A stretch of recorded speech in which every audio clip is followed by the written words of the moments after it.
Pemirsa, Kepala DP3A P2KB Banda Aceh Media Yulizar mengungkapkan di tahun 2019 ini pemerintah Kota Banda Aceh sedang menyiapkan 10 gampong menuju kawasan layak Hanak. Hal ini merupakan program yang ditargetkan Wali Kota Aminullah Usman dan wakilnya Zainal Arifin di tahun 2021 Kota Banda Aceh sebagai Kota Layak Anak. Saat ini Kota Banda Aceh telah ditetapkan sebagai Kota Layak Anak kategori Pratama. Dan untuk mendukung kenaikan tingkat pemerintah Kota Banda Aceh telah menyulap sejumlah gampung layak anak.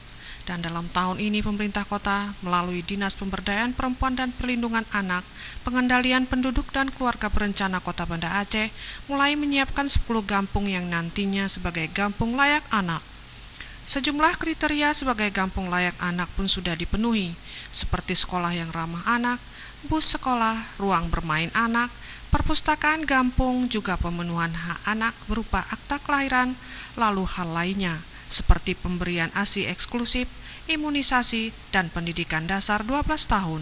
Termasuk juga untuk menekan angka kekerasan terhadap anak yang di tahun lalu makin menurun kasusnya. Makanya Kadis DP3A P2KB optimis target Pemkot untuk menjadikan 10 gampung layak anak akan segera terwujud dalam tahun ini, sesuai yang diprogramkan Wali Kota Aminullah Usman.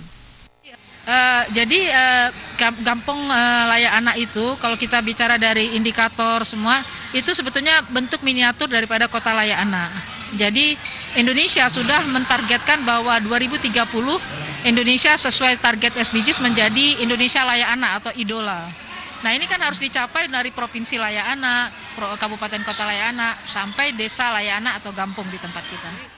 Ditambahkannya upaya Pemkot Banda Aceh sehingga bisa dijadikan sebagai kota layak anak, antara lain dengan telah dimulainya menerbitkan sejumlah aturan pendukung, seperti kanun tentang perlindungan ibu, bayi baru lahir dan anak, serta parwal tentang pengembangan kota layak anak. Tim Liputan Aceh TV.